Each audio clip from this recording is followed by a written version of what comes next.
Namo tassa bhagavato arahato samma sambuddhassa. Namo tassa bhagavato arahato samma sambuddhassa. Namo tassa bhagavato arahato samma sambuddhassa. Good morning, everyone. So today we are going to further discuss our topic that we have discussed so far. If I give a brief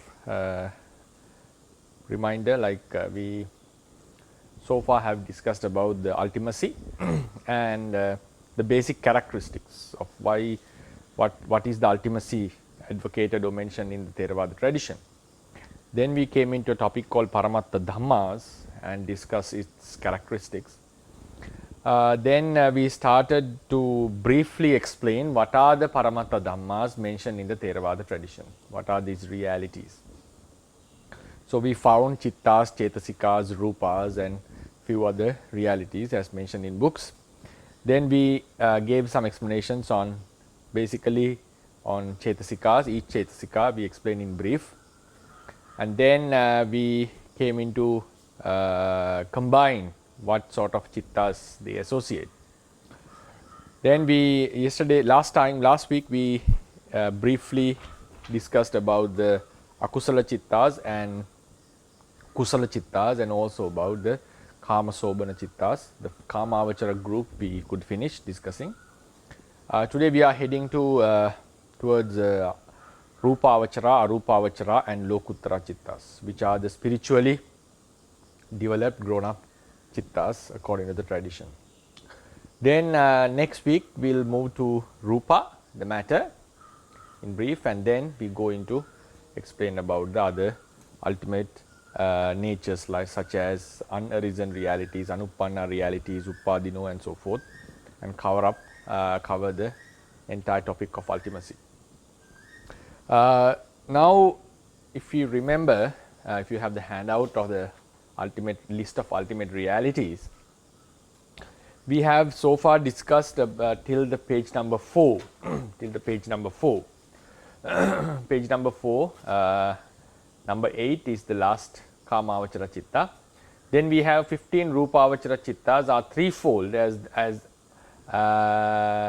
kusala, akusala, kusala vipaka and kiriya. Kusala vipaka and kiriya. If you go to the next page, you find 12 arupa avachara chittas.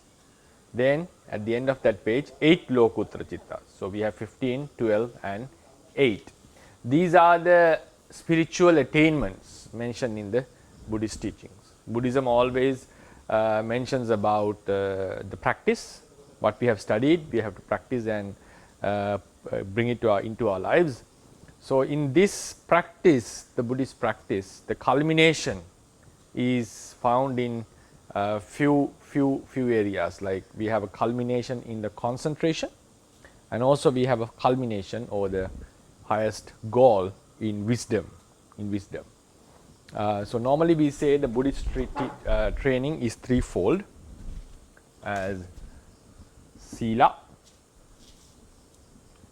samadhi and panya. This is virtue or conduct. This is concentration, insight or wisdom.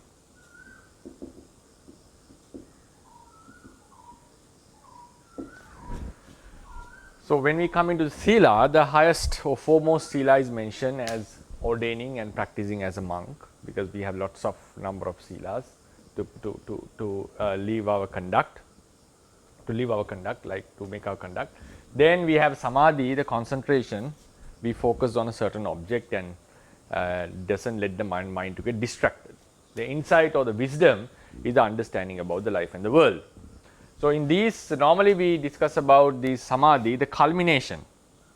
The highest point of culmination of samadhi ends with abhinya. Abhinya means supernatural powers, abilities. supernatural abilities like levitating, reading others' minds, looking into past lives, looking into others' lives. So these are the abilities that normal people doesn't possess. So one gets into concentration, develops concentration, and before getting into the supernatural powers, we have a stage called Jana. Jana is called absorption in concentration. So after attaining the jhana, we come into the culmination called abhiññāna.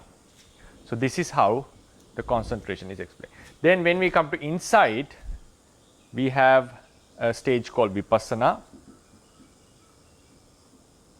I think most of us know this word. Then we come into maggapala.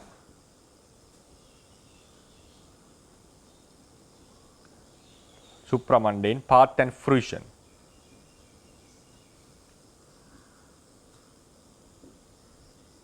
Path and fruition. This is the culmination in the insight. Normally in our traditions we only talk about the magga in terms of wisdom.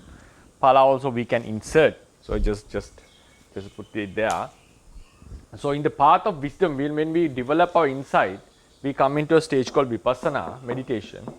Then we come into the higher stage, reaches the highest goal of becoming a noble being. So when we develop our mind in the concentration field, we come into a stage called jhana, is the absorption concentration we call.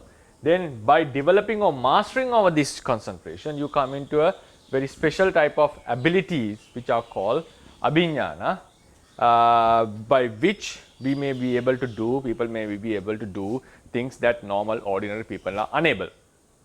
So this is the culmination in the practice. So insight, concentration and wisdom.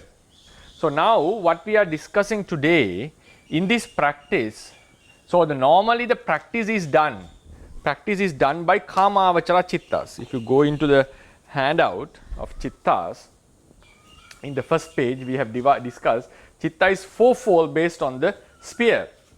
54 kama avachara chittas, 15 rupa avachara, 12 arupa avachara and 8 lokuttara, right? 8 lokuttara. So when during the practice, during the initial stages, these are the attainments. Before the attainments, this is also an attainment considered, and this is also considered as attainment when we come into vipassana wisdom. So before we come into the attainment, these modes, now I will just erase the sila part, the virtue. During this path is practice, the chittas which arise are kama avachara.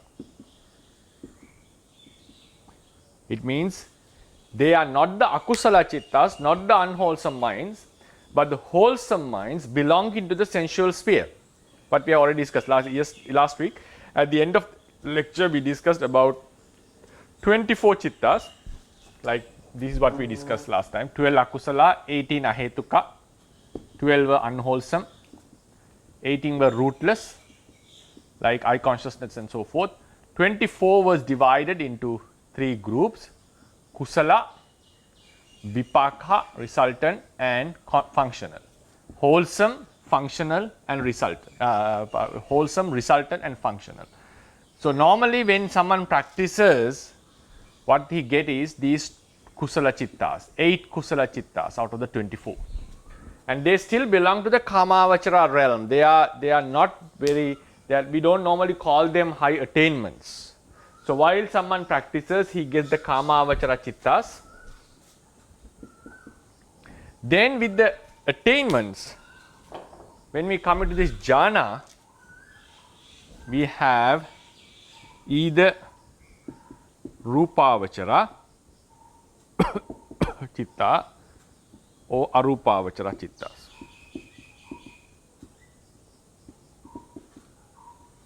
Rupa and arupa. If you look into the handout, we have 54 kamavachara, 15 rupavachara and 12 arupavachara. 12 arupavachara, right? And then when we come into the supernatural powers, that is a very special type of an ability. Normally we say that chitta is classified under rupavachara. It's a specific chitta called fifth jhana. We'll discuss about this. It's just why this is not the arupavachara chittas. That is a matter of naming the chitta and its object and so forth. So we don't need to worry about that. So normally the attainments are not kamavachara. They are rupavachara or arupavachara. It means they have gone beyond the sensual realm.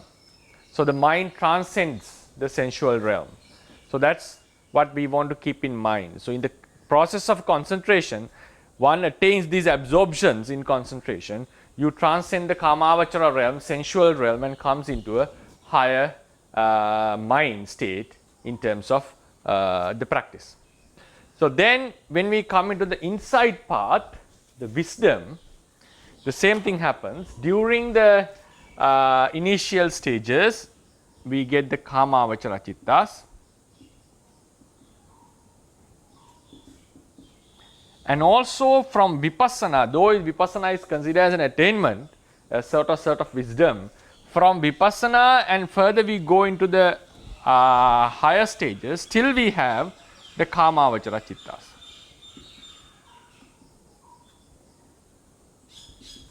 Vipassana is done by these chittas. If Arahant does, it's functional. So normally we'll focus on here, on these kusala chittas. Then, so the practice is normally done with kamavachara chittas during the Vipassana stage. Then when someone comes into the Maggapala, those chittas are called Lokuttara chittas. Lokuttara chittas. If you go into the handout, the first page, under the first classification, we have 8 Lokuttara chittas. We have 8 Lokuttara chittas. So we have altogether here 15 Rupavachara, 12 Arupavachara, and 8 Lokuttara chittas. So they are found in 2 different parts. We get the Rupavachara, Arupavachara chittas when we develop the concentration. We get the Lokuttara chittas in the path we develop the wisdom. That is called the path of insight. Therefore, what we should keep in mind, both are considered attainments, spiritual attainments in terms of Buddhist teachings, but they are found in 2 different paths, 2 different practices. The practice of concentration and the practice of wisdom.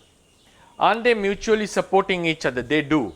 They do support each other. For instance, someone practices concentration and that practice or the development in his mind, the culturing of his mind would surely enhance or supports this insight practice. So that's why Buddha mentions the jhana is very useful or sometimes supportive, becomes a base for one's insight practice. It doesn't mean that you always need jhana to go into the Vipassana practice. You can do directly. So, but even if someone possesses a jhana, that will be a great assistance for his path. Then someone practices Vipassana, that wisdom. With that wisdom, you subdue certain defilements, and the mind becomes purified.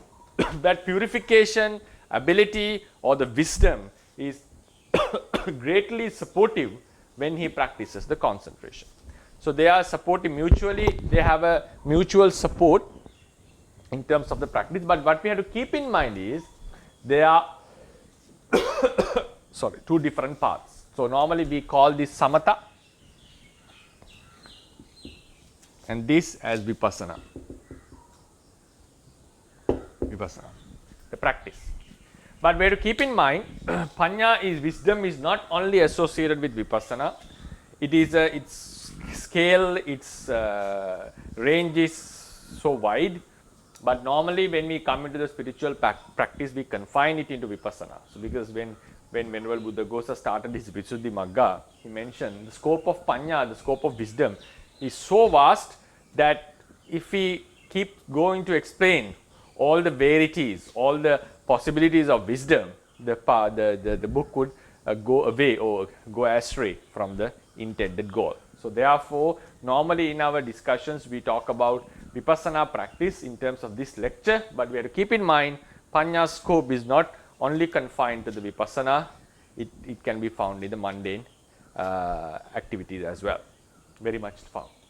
Then, so these are the chittas that we will be discussing today. So 12, 15, 12 and 8 chittas. So if you go into the handout again, page number 4,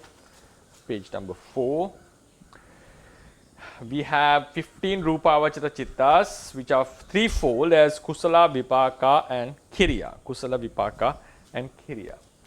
So if we erase these notes so far given, we find 15, may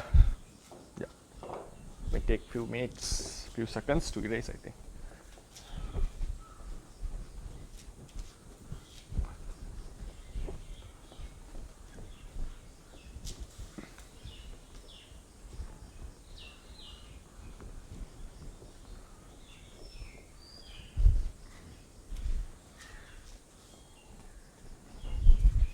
If you go back to the normal diagram of chitta,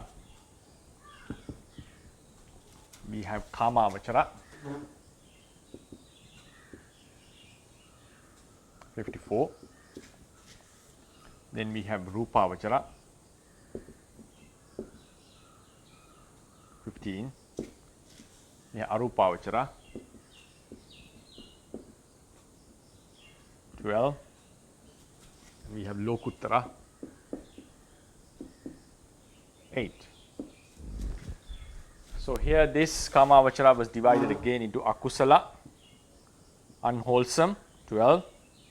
Then we come into Ahetuka, rootless, like consciousness, like eye consciousness, ear consciousness and so forth. Then we have Kama Sobana, 24. If you remember, this was divided into 3 groups: Kusala, Vipaka, resultant. Kusala is wholesome, and Kiriya, which is functional. So 8, 8, 8. This is the diagram so far discussed. Then Rupavachara also we have Kusala, 5, Vipaka, the resultants, 5, and then Kiriya, functional, 5. Arupavachara is also the same. The division is same. Kusala, 4. Vipaka, because it's 12. Vipaka is 4, and Kiriya, the functional, is 4. Then we come into Lokuttara, we see 2 categories. Kusala, we call it 4 Magga, another name for that is Magga, the path. Then Vipaka, we call it the Phala, it's also 4. So this is the ordinary sphere.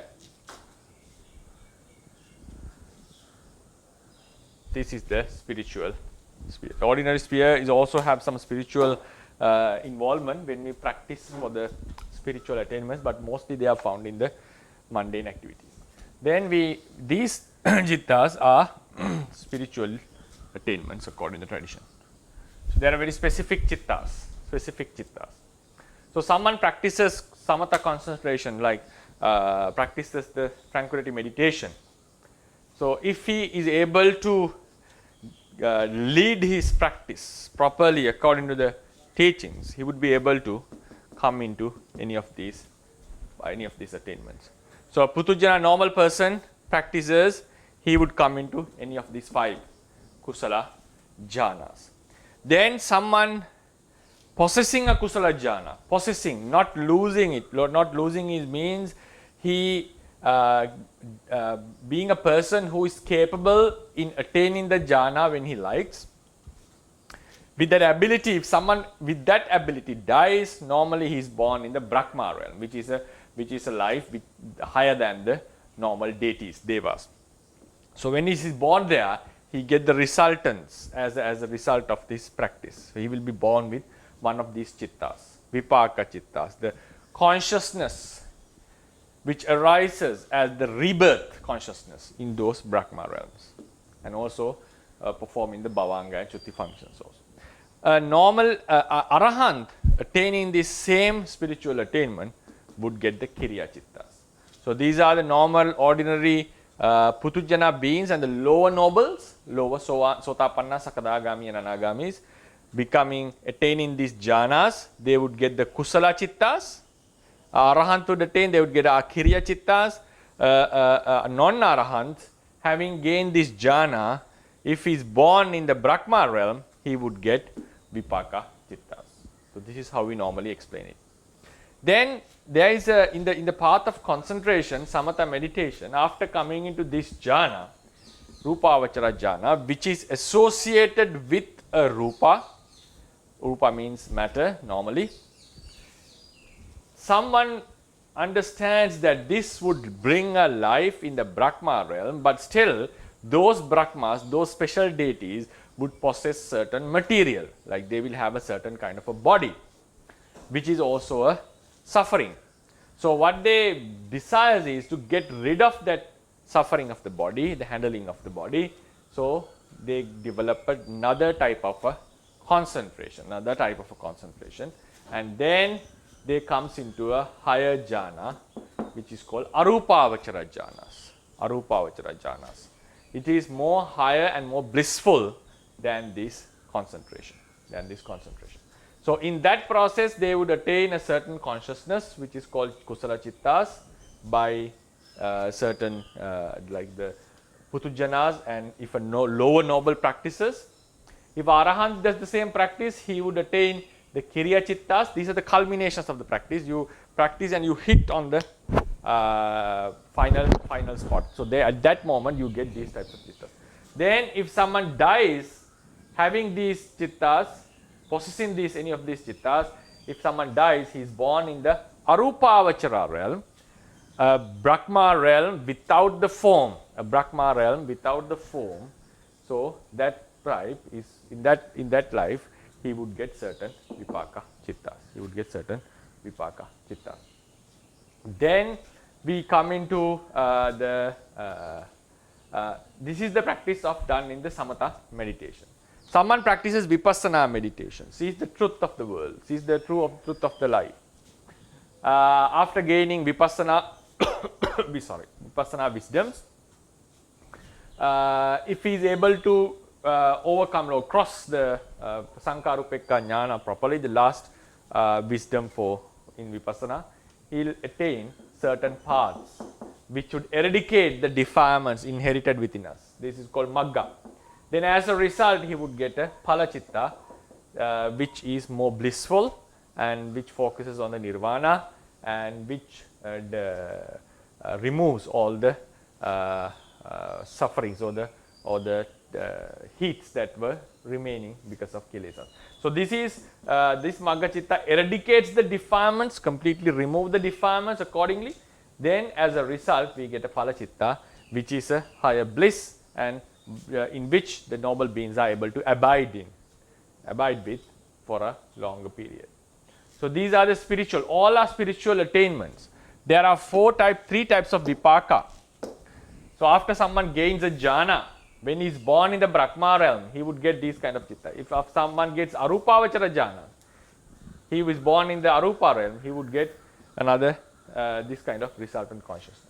If someone attains the magga, like becoming a noble being, as a result, he would get a palachitta. Palachitta, if someone becomes a noble being, like a magga or magga, attains certain magga, now these chittas are able to give a rebirth.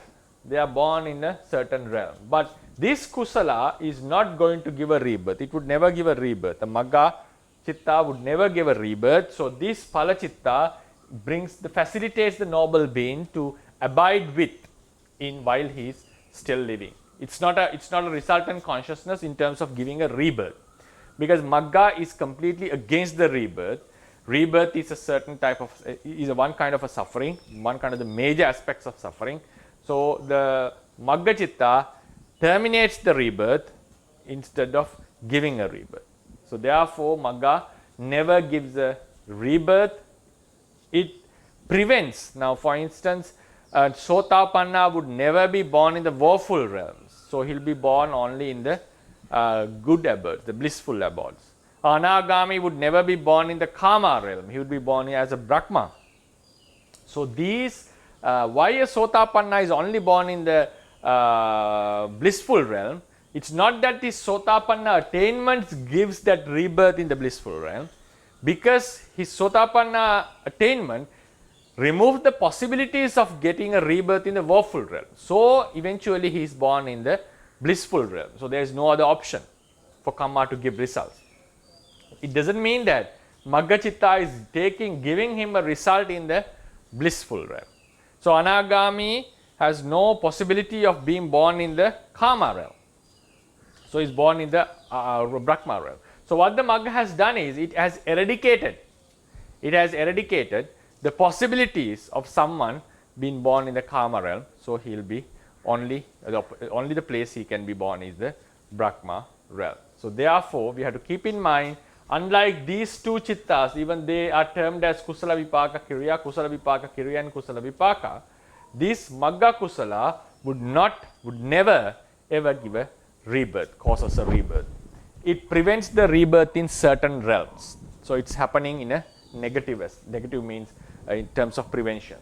So Vipaka also, now these Vipakas arise as the rebirth consciousness in certain realms, but these Vipaka does not do such a function.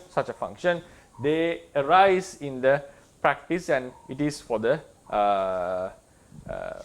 they are bliss, like they could attain into these chittas and remain for a while, attaining the blissful state of observing the nirvana and getting rid of defilements. So these are the spiritual chittas. So now we go into explain these chittas briefly. These Rupavachara and Arupavachara chittas. Rupa and Arupavachara chittas. So normally someone practices the concentration in tranquility meditation. He will get we shall explain it in terms of Kasina. We focus on a Kasina, means one kind of a disc. Normally there are 10 types of such discs that we can focus. Some are actually like disc of a light, which are not hard material that we can see as in other cases. In some cases we even take aggregates of air, like a group, like a part of air as our concentration, the object of our concentration. So now for someone focus on a Kasina, we think about a blue disc, which is called Kasina, Nila Kasina. Someone focuses on this, keeps on focusing. Then at a certain level, in the beginning, he focuses and then tries to closes his eyes and tries to see whether he can visualize this object. Then at a certain level, he will be able to see it with a closed eye. This is the material disc. This is visualized disc.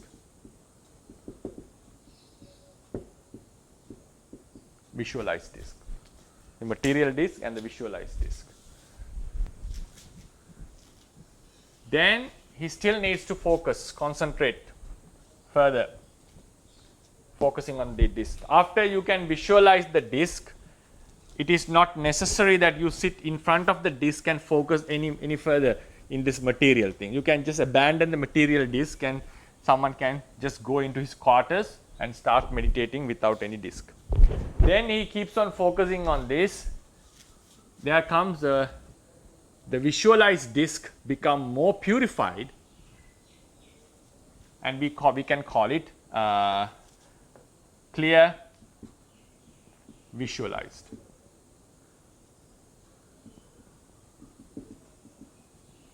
Disc. So in Pali we have few terms for that. These. So we call this Parikamma Nimitta.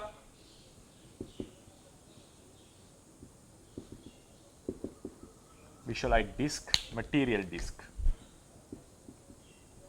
Then for the visualized we call it Uggaha Nimitta.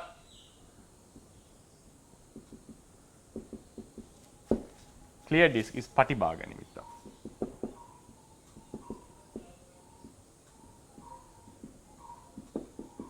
Patibhaga Nimitta.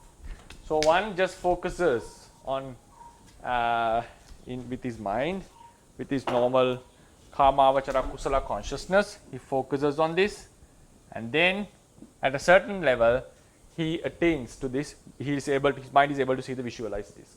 So this moment we call a certain level of samadhi, we call it Parikamma Samadhi.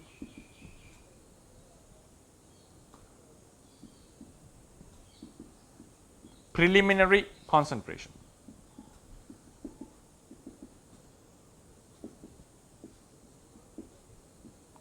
Basic level of concentration. Then he keeps on practicing further. He comes into this level. Then that samadhi is called Upachara Samadhi. The concentration higher, he is able to see this, visualize this more clearly. So at that level, we may call it, we may normally translate it as the we call it not access jhana, yeah, access concentration. Access concentration. So these are preliminary, these access. So he is about to attain the absorption, but still not. So up to here, we normally get the Kamavachara Chittas. Then if he keeps on practicing on this upachara, now first he focused on the material disc, he focuses on it and then closes his eyes and tries to visualize it. Then if he does the practice properly, at a certain level he will be able to visualize the disc. Then he does not need to focus on the material disc anymore. At that level the concentration has already developed to a certain level, we call it the preliminary concentration. Then he keeps on further contemplating on this visualized disc. The disc becomes much clearer, and that level of concentration is another stage. We call it the access concentration or the Upachara Samadhi. Then he keeps on focuses on this same cleared visualized disc. Then the disc does, now here the object has changed. Object has become more, has become a clear object. Now while the object remains the same, clear visualized disc is the Patibhaga Nimitta.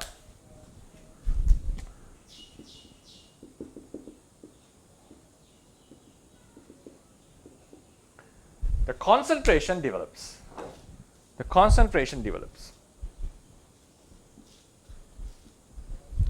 So we normally call that concentration, when you attain that level, it's called Appana Samadhi.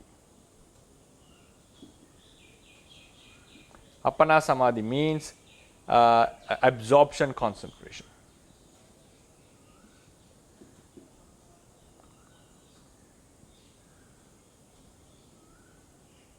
Absorption concentration. So now in this practice, till this moment, from beginning till this moment, we get Kamavachara Chittas in our practice.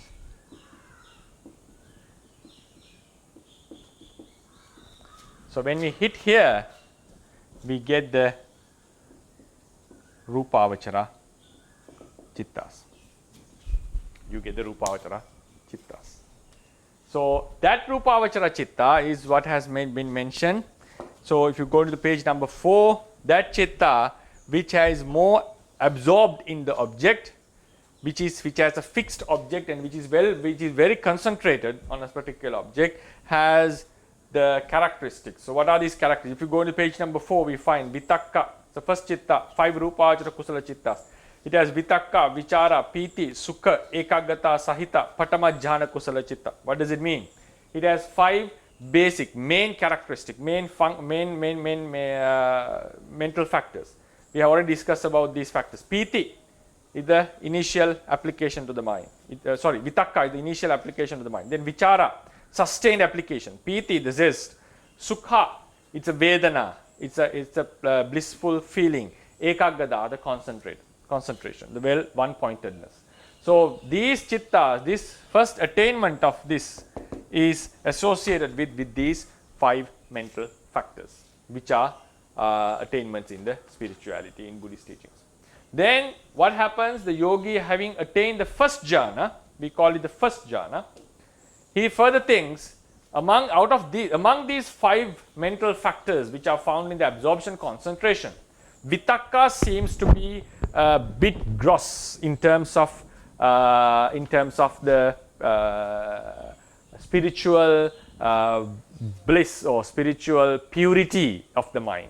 Vitakka appears to him as something which is bliss, because vitakka, it is necessary in the practice to go to the object again and again. Vitakka allows you to go to the object again and again without getting lazy or without stopping the practice, makes the mind more fresh. But that same vitakka in the unwholesome sphere, when it comes to the unwholesome side, it is very supportive in terms of thinking unnecessary thoughts, going into various types of sensual and unsupportive, unwilling thoughts. So therefore, vitakka has a dual characteristic. All these cetasikas have dual characteristics, but in terms of closeness to the akusala, vitakka is more closer than the other mental factors. So he finds it as something disturbing or something as a burden to the further spiritual growth. So he wishes to attain a jhana without vitakka. So he practices again. Normally you don't need to practice from here. When you go from the first to the second stage, you started again from here and goes into the second stage again. So when you come into the second stage of the attainment, if you go to the number 2 chitta, the chitta arises, the same chitta arises without vitakka. It arises with vichara, piti, sukha and ekaggata, without the initial application. So one number reduces. Then he further thinks vichara also appears to him, the sustained application appears to him as something gross. So he wishes for a jhana attainment which is without vichara. So he practices again from this stage to this stage and attains a jhana without vichara. His piti, sukha and ekaggata. The joy is there, the blissful feeling is there, one pointedness is there, no vitakka, no vichara. Then he further thinks piti is also like a certain type of agitation of the mind. Happiness and having a pleasant feeling are two things. In terms of happiness, the mind is elated, it is joyful. So when feeling this happy feeling, the pleasant feeling is enjoying the object, it's enjoying its taste. When the joy is present, the mind is elated. So the yogi finds among these two, joy is much gross than the sukha. So he again practices the same meditation and comes into a jhana without piti, sukha and ekaggata, 4th jhana. Then he further thinks, out of sukha, among sukha and upekha, sukha is the vedana, pleasant feeling and the neutral feeling. Neutral feeling is more supportive to the concentration. So he again practices and comes into a jhana which is without sukha. Instead of sukha, because sukha is a part of the vedana, so there cannot be a chitta without vedana because it's a universal mental factor. So instead of not having any sukha, any vedana, instead of getting rid of sukha, he gets into a jhana with upekka. So it becomes upekka ekaggata. This is the 5th jhana. So this is the highest stage that one can attain, the highest attainment one can reaches in terms of practicing rupavachara, like focusing on a material object. We start with a material thing and we visualize it, and the visualization becomes clearer. Then the concentration based on the same object, the concentration is developed. In the process, there was a gradual development in the concentration, that is true, but we can see how the object also has changed with the development of the mind. So the visualization or the object becomes clearer with the development of the mind. So when we observe the object, if the person has got a clear object, we can confirm that his concentration has already grown up. So these are the 5 chittas. Normally, this is how the practice is done. Then these same chittas, now for instance, someone dies possessing a first jhana. I'll be explaining while erasing. Someone dies possessing a first jhana, he'll be born in the a certain Brahma realm, and his rebirth happens with the first jhana vipaka chitta. First jhana vipaka chitta. Someone dies with a second jhana. Dying with a second jhana doesn't mean that you have to have the second jhana while dying. So here dying with a jhana means dying with the ability to attain the jhana whenever he likes. So it means possession, ability to enter into a jhana makes him a person with a jhana. To be called someone a person with a jhana, you don't need to go into the absorption.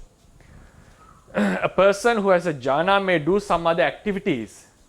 At that time he is not in the jhana, but still we call him a person with a jhana because he has the ability to go back into the jhana whenever he likes.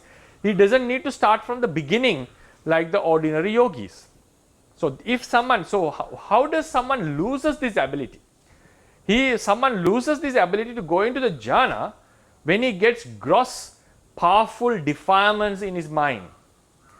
Maybe while he was doing something as some other activity, he gets a strong raga, lust or anger. He loses the ability, he loses the tranquility, and he is unable to go back into the jhana. So what does it mean? When you attain a jhana, that the defilements will be subdued.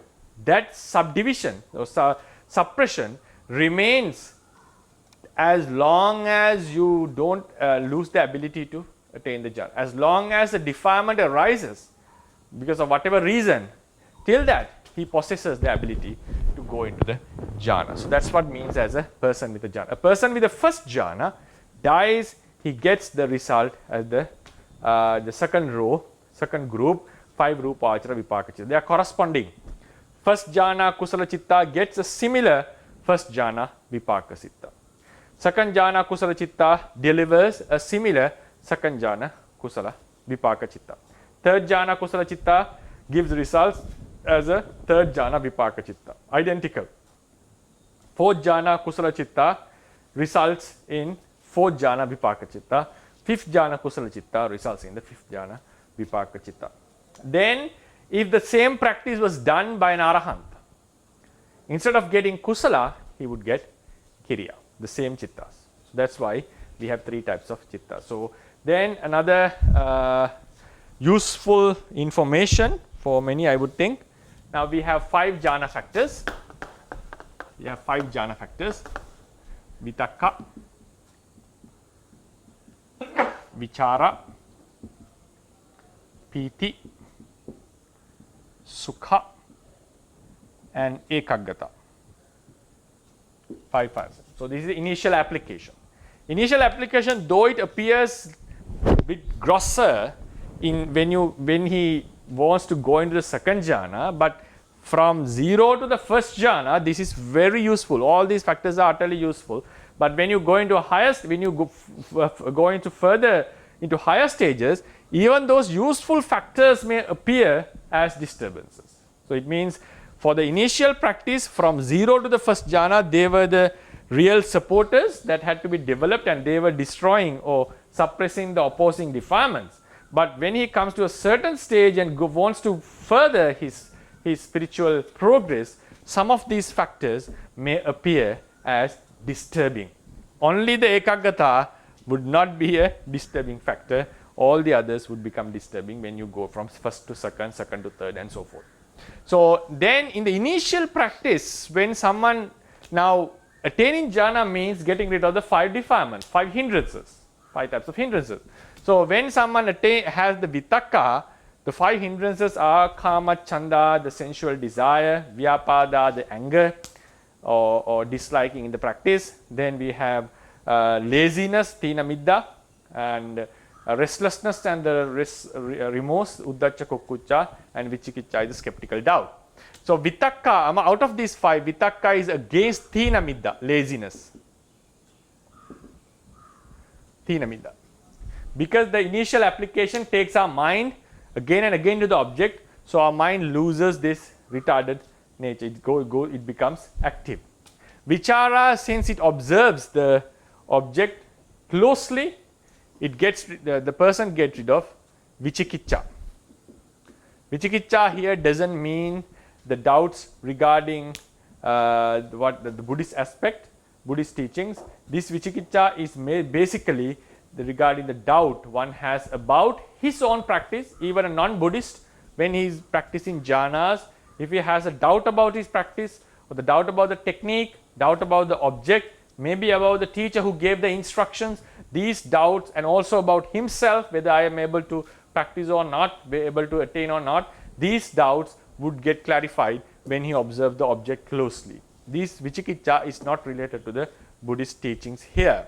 Then piti, when someone has piti, he gets of uddacha kukkuccha. Uddacha kukkuccha is restlessness and remorse, because if the mind is elated, joyful, we don't get such emotions. Sukha, sorry, I made a mistake. Uddacha kukkuccha is sukha. Uddacha kukkuccha. When the mind is enjoying, it doesn't get that restless and remorse feeling. Piti is against anger, vyapada. We call vyapada. So when someone is happy, he does. Now here actually vyapada, this vyapada that is suppressed by piti is now normally vyapada is getting angry about someone. Here the mainly one gets rid of the dislike towards the practice. Disliking, anger can appear, the main function of anger is doesn't liking the object. So but when we come into the spiritual practice, one of the greatest obstacles are the boredom. Boredom in the practice. We feel like lazy or retarded to initiate the practice or continue in the practice.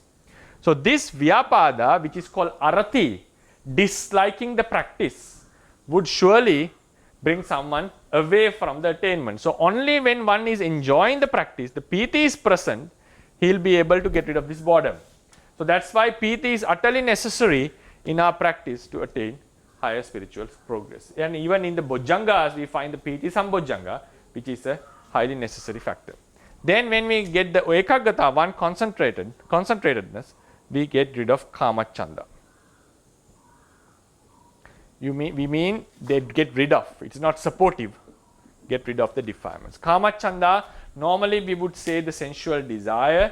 So it mostly gives the idea of a lust, or sometimes the sexual or sensual lust.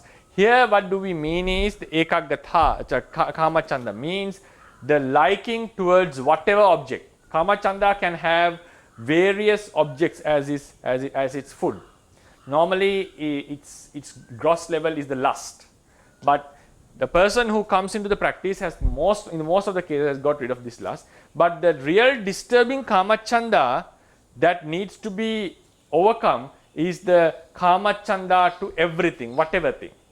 Like sometimes when we are in a seclusion, we feel disturbed, or we feel like heavier if we are unable to talk with someone. If we are stuck in a certain room, if we are placed in a certain room, we just want to go out and explore the world. So these types of wantings are called kamachanda, the subtle wantings. Like sometimes when we are meditating, we just want to watch what the other yogis are doing, what is happening in the outside. So these types, and also the mind starts to wander in various types of objects. It likes to ponder in various objects, look into various objects. So sometimes people get interested in studies, interested in doing the monastic works instead of meditating while meditating. So these kind of thoughts are mostly triggered by a kamachanda, a subtle kamachanda. So how does ekaggata get rid of this kamachanda? Ekaggata means one-pointedness. It means our mind is satisfied in one particular object. So when we get a concentration, it means mind doesn't need various objects. So if we think in the other way around, like if our mind is well concentrated and mind doesn't go into other objects, it means the mind is really enjoying that particular object, So someone can ask, isn't that sometimes the remorse, doesn't it disturb us, like we keep on pondering on it? But that kind of fixedness of the object is something different, because it's not fixed on a one particular object like a concentration. We keeps on thinking about the story again and again. What has happened, I would have not done this, and so forth. But here, ekagata means you are fixed on an object and it doesn't change the object, the mind doesn't change the object. In a one aspect, it's looking into the one aspect of the object and it's fixed. So this fixedness comes because our wantings to go into various objects has been cut off. That wanting was brought by Kamachanda. So therefore, the subtle Kamachanda which drags us to various objects is overcome by ekagata. So that's why all these 5 factors are necessary. The piti specifically get rid of boredom, and ekagata get rid of this subtle Kamachanda which disturbs our practice, due to which we keep on pondering about various objects. So then we go into another type of chittas. After someone attained these 5 rupavachara jhanas, he may consider that these jhanas are close to the rupa because they were attained focusing on a certain rupa and a sign of a rupa. Visualize sign. It's better to say the word sign, visualize sign and clear a sign. Anyway, then after he understands that this is still connected with rupa, so then one understands this the life with a rupa is a real obstacle or real we call a burden to our life. So he wishes to attain a life without the form, and also he gets rid of the desire towards the matter. So having get rid of the desire toward the matter, having get rid of the desire toward the sign of a matter, he practices another jhana, another types of jhanas which are called arupavachara jhanas. There is a slight different procedure. Now I have no time to explain it. So then he goes further and attains these 4 jhanas: akasa nanchayatana kusala, vinyananchayatana kusala, akinchanyayatana kusala, and neva sanya nasanyayatana kusala. So these are 4 stages. One first attains the first arupa jhana, then goes into the second arupa jhana, third and fourth. So if someone has these arupa jhanas, he will be born in the arupa realm with the vipaka chittas. Then if Arahant does this practice, he gets the Kiriya Arupavachara jhanas. So this is the normal samatha practice. Now one practices in the Lokuttara realm. Lokuttara realm in the sphere of wisdom, someone practices insight meditation step by step, and then comes into a first stage attainment called Sotapatti Magga, by which we eradicate 3 types of fetters, Sangyojana. Then he is bound to be born in the Kama realm only maximally for 7 times, not more than that. He can be born in the Brahma realms many times. Then Sakadagami person, he again practices Vipassana. He doesn't need to practice from the beginning, starting from the Udayavya. It means even in Samatha meditation, one has to practice from the beginning, but from when you go for the first jhana to second jhana, you start from the middle. You don't need to start from the initial stage. So likewise in Vipassana, someone attains the Sotapannahood. If he wants to go from Sotapannahood to Sakadagamihud, he doesn't need to start from the very beginning. He can start from a certain stage called Udayavya and go further. And when someone attains Sakadagami, he reduces the number of lives in the Kama realm, the possible lives. When someone attains the Anagami, he is not possible to be born in the Kama realm. He will only be born in the Brahma realms. Then someone attains Arahanthood, there will be no rebirth at all. He will be free from all the suffering. Because all these 4 Magga Chittas, they cut off the defilements. So their main function is to get rid of defilement. Then as a result, he may get Palachittas.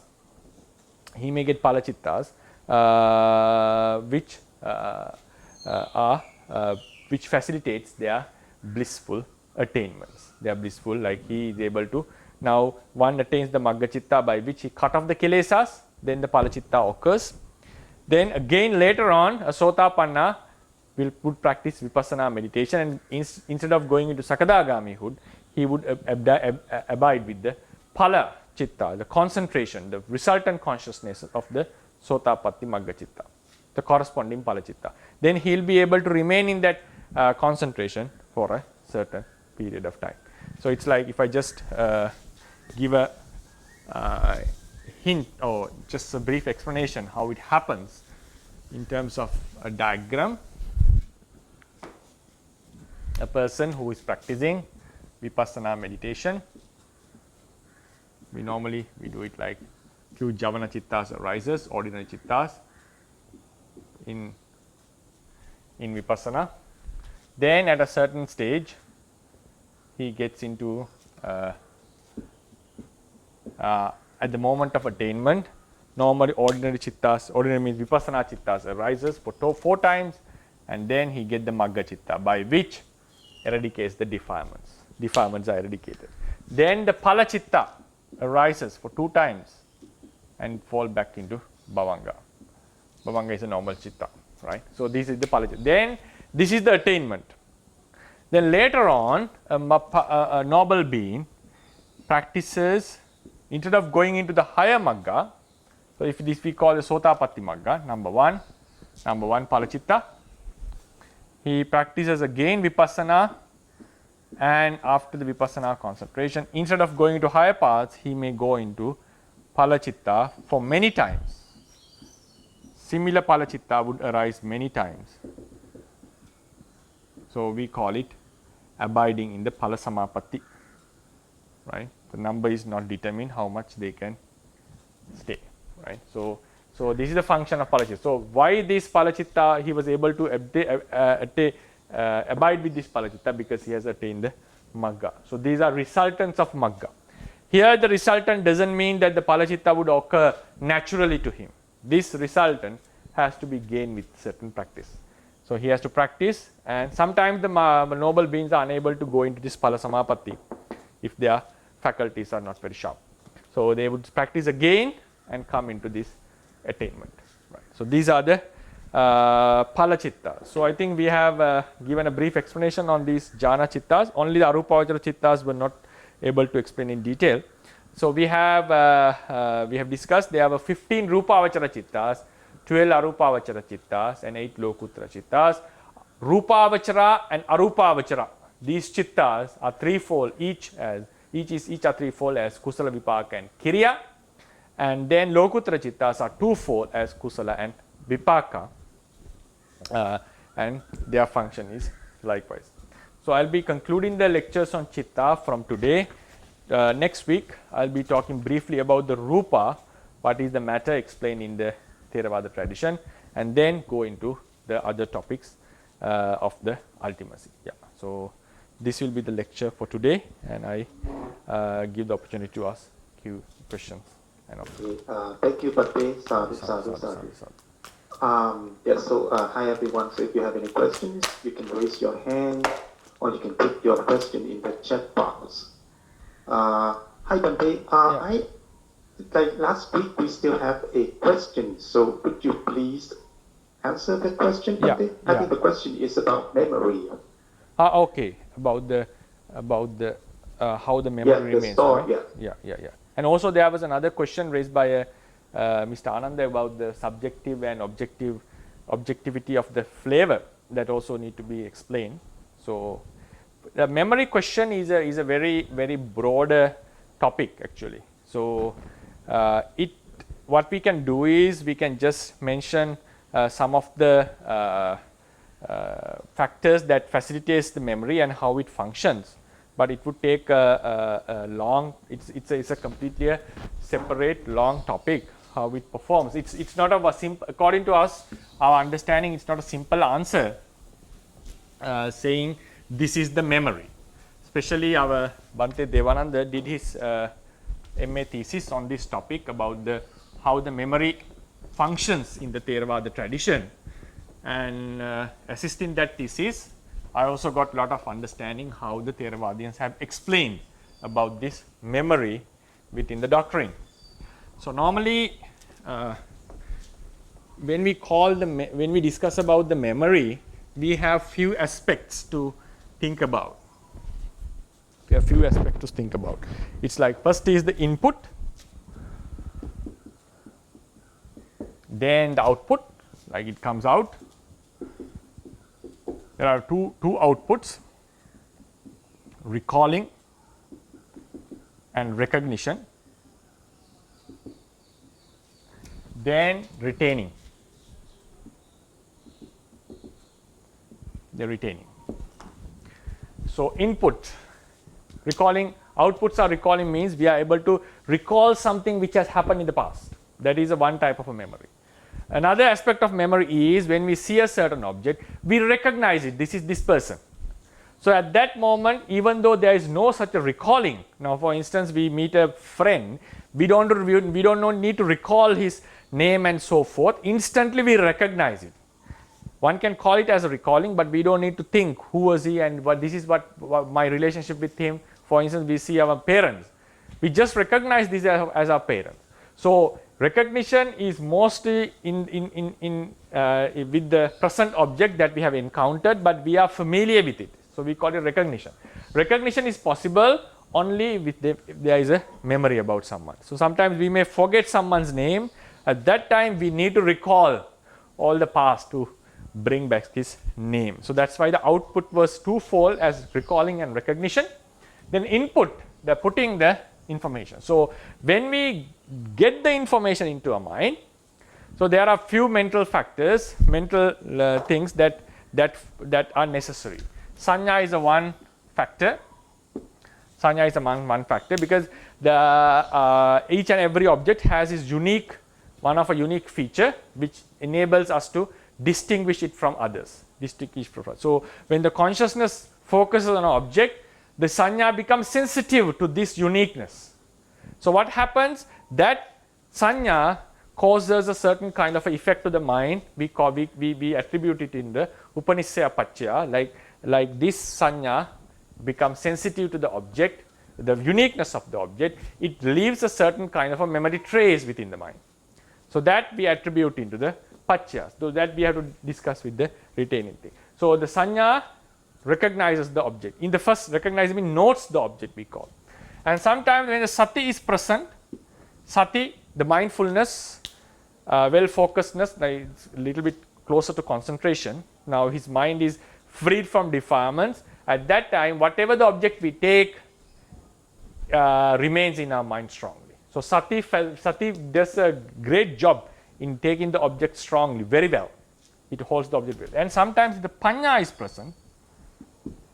It also keeps a strong memory within us. That's why memorizing something with the meaning, or knowing the meaning, or without knowing the meaning, it's very easy for us to remember the quotation or the sentence, knowing its meaning. Because when the panya is performing, it leaves a very strong, the object is clearly known. Knowing it clearly would surely gives a strong memory into us. And then we can talk about javana chittas with asevana.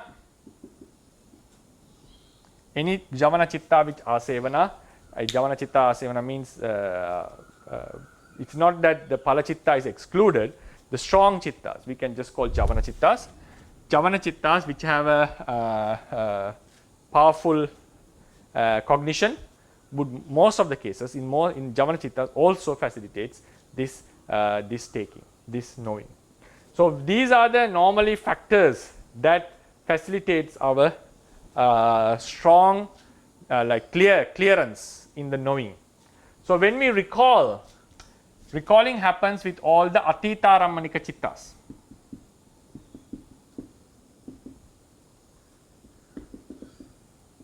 In the Dhammasangini we have atita rammanatika. So there are 40 odd chittas in the atita rammana. When we recall, not all are counted. Most of the chittas that fall into the javana group, they are able to recall something. So there is the ability of these chittas to recall something which has happened in the past.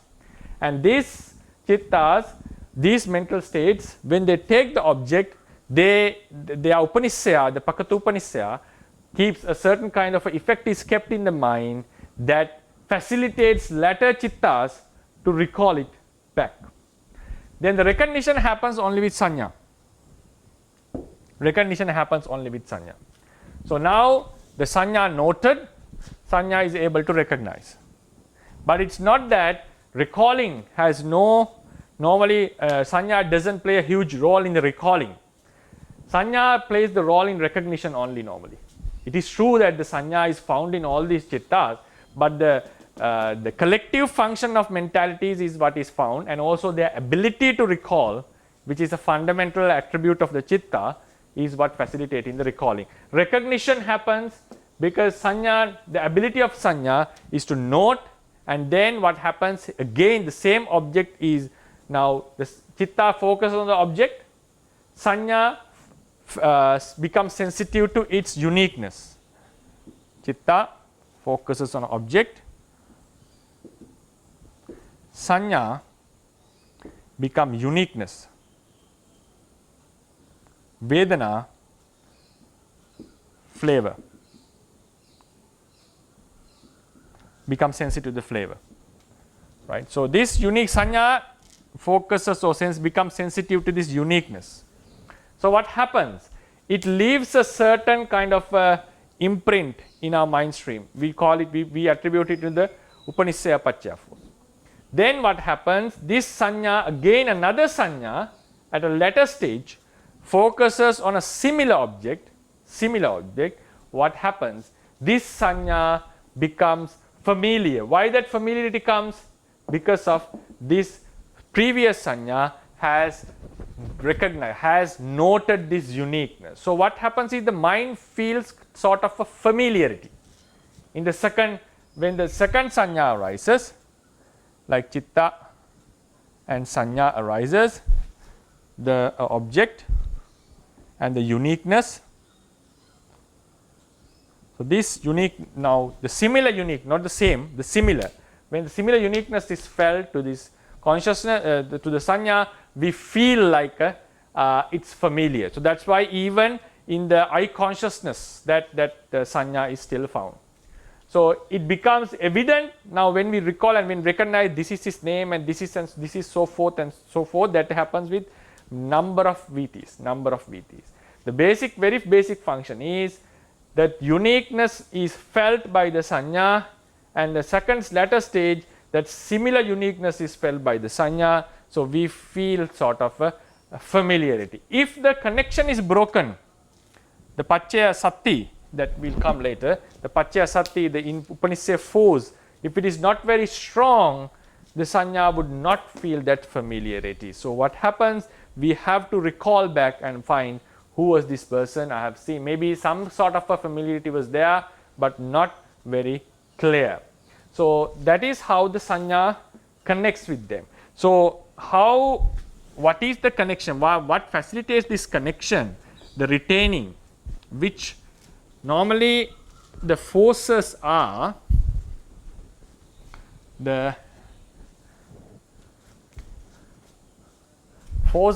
given, retaining when the mind consciousness goes as a stream. So if certain input was made here, and the output was here. So within this period, how it remains from consciousness to consciousness, each and every consciousness. So normally we say there are few causal Paccaya forces. We put it into the Upanishaya, Pakatu Upanishaya.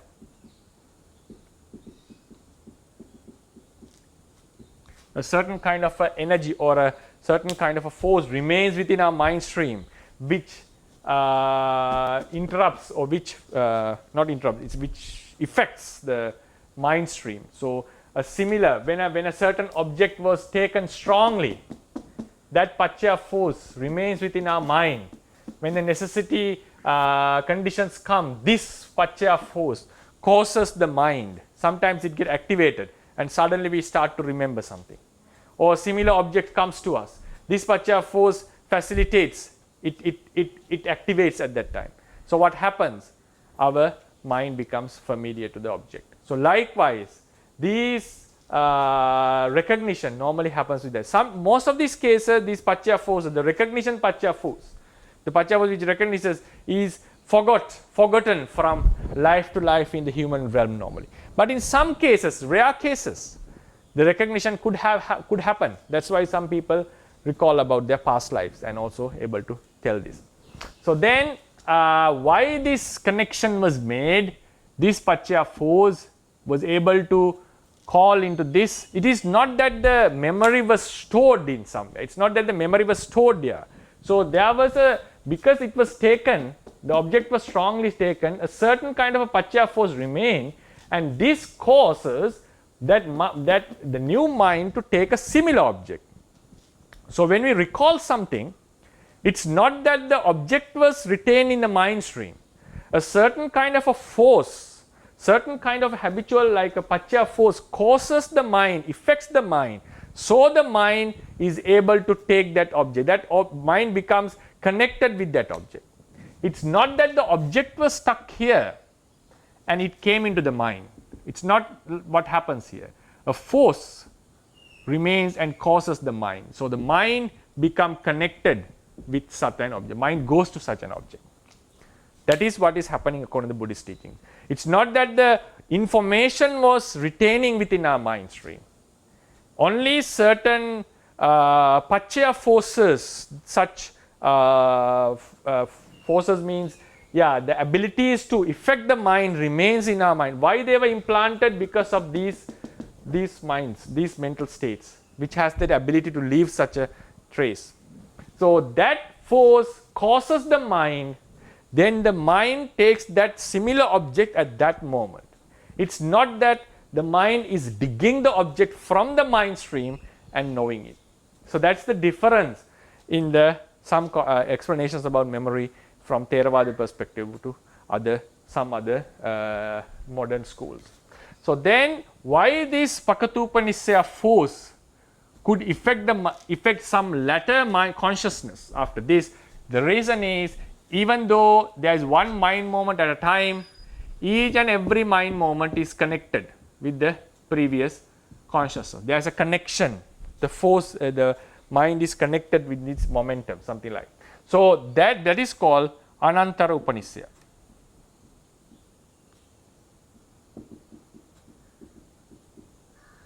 Anantara Upanisya. So because of this Anantara Upanisya, they are connected. So the Pakatupanisya force, which was planted here, could affect a different mind. So it could affect a different mind, maybe in a different location even, as long as these mind streams are connected to each other. Then what happens finally, while for this retaining, according to Sangarava Sutta, as the Buddha has mentioned, one Brahmin claimed that he is unable to recall these incidences. So these Paccaya forces affecting the mind, if it has certain conditions, if the mind is fully occupied by disturbing defilements, these Paccaya forces may not function properly, will not function properly. So therefore he is unable to recall them again and again. So then what happens? Someone getting rid of the defilements, coming into the absorption, he is able to. Then another very important aspect is, now these Paccaya forces do have an effect to our mind, and the next thing is the subjective experience.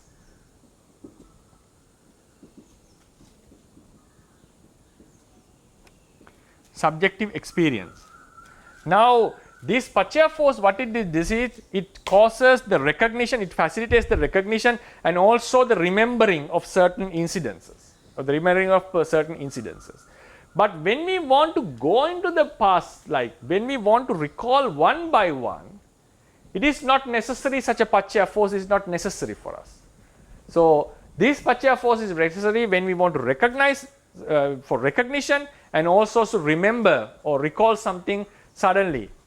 But when we are looking into the Pubbe Nivasala, looking into the past lives, what the yogi does, if he attains from here, he recalls step by step, one by one. For that, a Paccaya Sattva is not necessary. So what he is doing is a subjective experience, knowing the object, chitta knowing an object, that experience of knowing, of knowing can be recalled by latter chittas. Why? These chittas are connected to each other. So in the Pubbe Nivasa, what they are doing is they recall these subjective experiences one by one, more the concentration, more the wisdom is, more you can recall into the past. Then that will be able to recall from this life to next life, all the incidences which occurred in the life are able to be recalled. So when we come into that option, it is not necessary these paccaya forces. It's like anything that was hidden, that was covered, all can be known with the Pubbe Nivasa Jnana. That is a different functioning, because the chittas are connected to each other, and chitta have a subjective experience which is unique, which is very personal to each other. That consciousness is able to recall those incidences, what happened in the mind again and again. So that is because of the subjective experience we are able to recall. So it's a broader topic. These are the few highlights that I would like to share.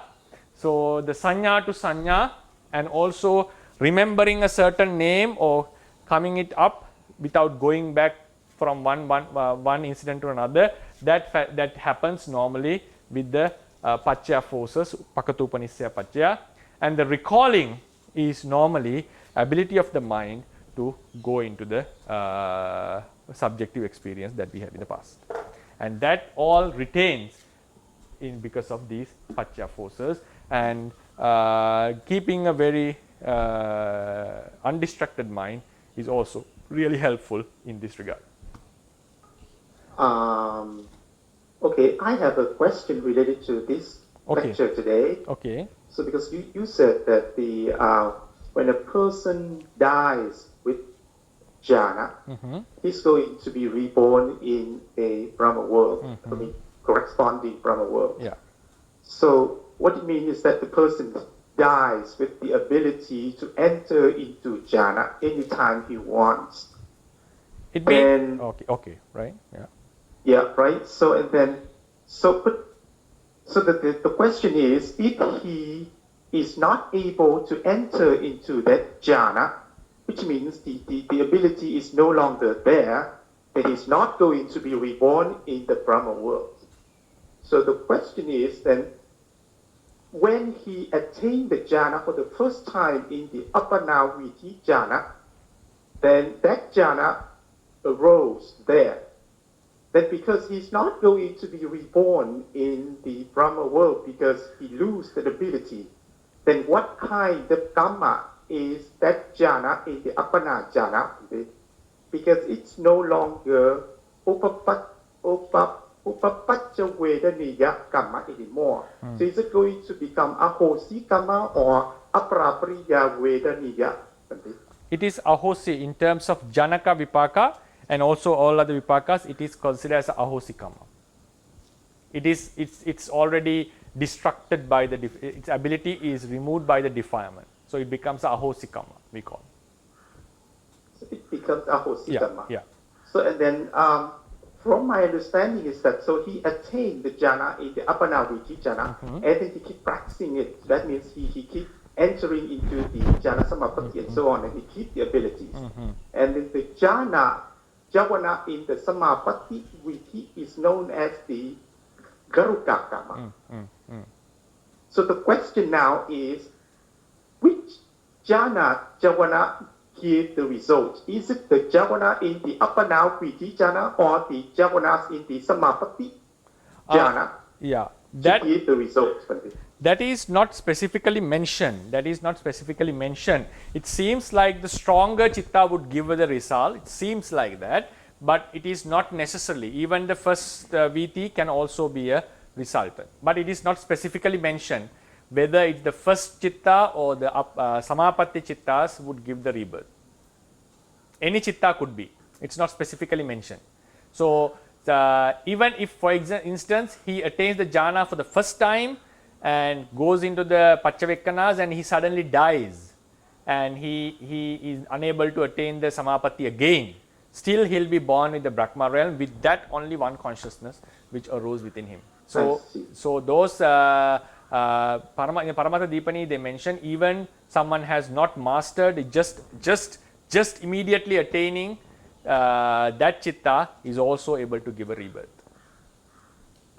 Okay, but so if that's the case, then let's see. So he has a lot of javana chittas there. Then one of them is going to be the Apapaccha Vedaniya. Upapajja Vedana. Yeah, and so the rest is going to become the Apapapriya Vedaniya. No, they are going to be ahosi. So all of them will be ahosi. Yeah, yeah. Okay. All of them will be ahosi. Because Okay, that you. one chitta will give Patisandhi, Bhavanga and Chuti in the entire Brahma life. I see. Okay, thank you, Bhante. So yeah, the next question is, so the question is, when you said clear visualization, do you mean the kasina become crystal clear or clear as the clear vision? It's like the kasina becomes very clear. Kasina becomes very clear.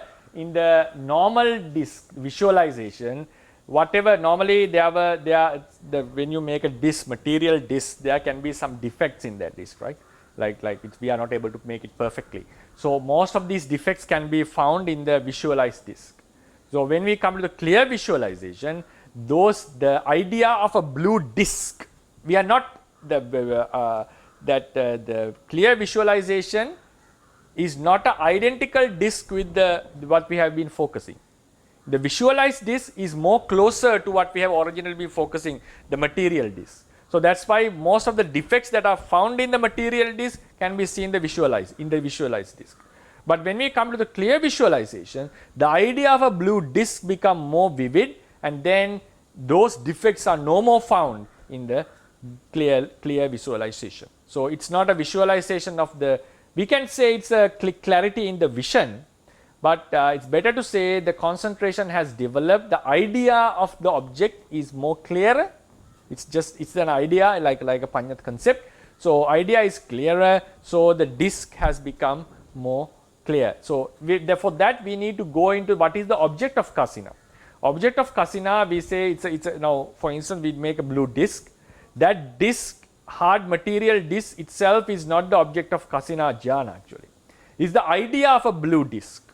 Now when we focus on a blue disc, blue colored disc, if we consider this as a blue disc, now this, just consider this is blue color. So now this, when we say blue, we have two meanings in it. We can either refer to the blue color or we can refer to a blue thing, something which is blue.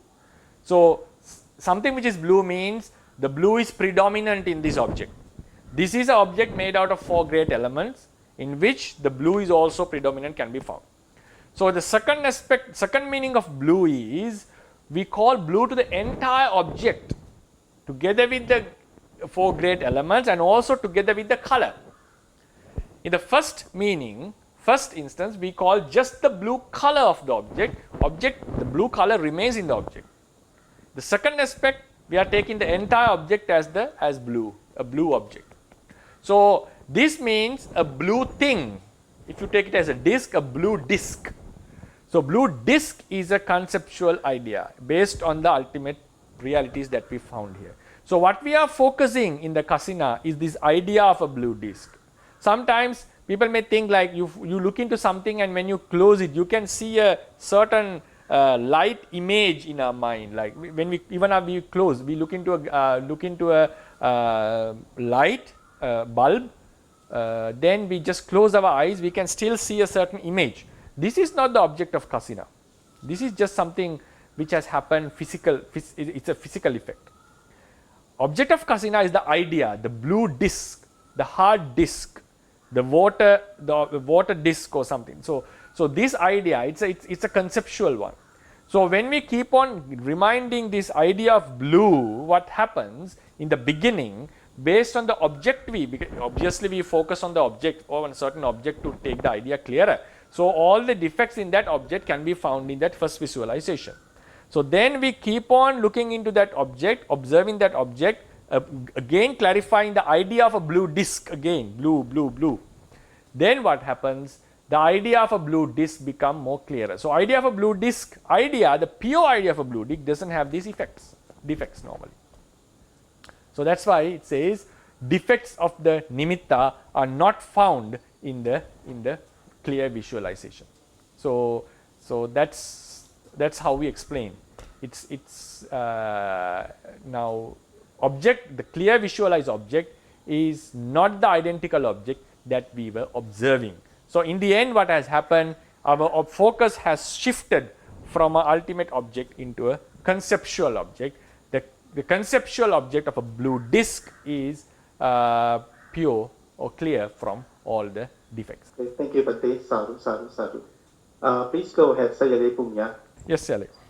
Good morning, Bhante. Okay, morning. So I have two questions. One question is regarding it sounds like a memory part. Oh, okay. So sometimes in our daily life, we meet someone, or if we encounter some incidents, so we suddenly remember, oh, that was happening in our dream. We had to see her or someone in the dream, but during dream we have only Bhavanga Jeta, right?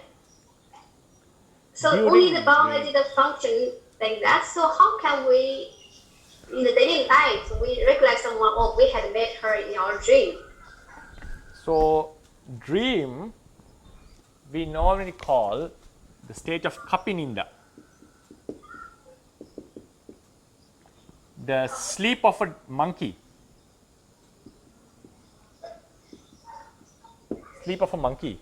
Monkey sleeps on trees, and it is unable to go into a very deep sleep like human beings who does sleeping on a bed, because if he goes into a deep sleep on the treetop, there is a possibility that he may fall down.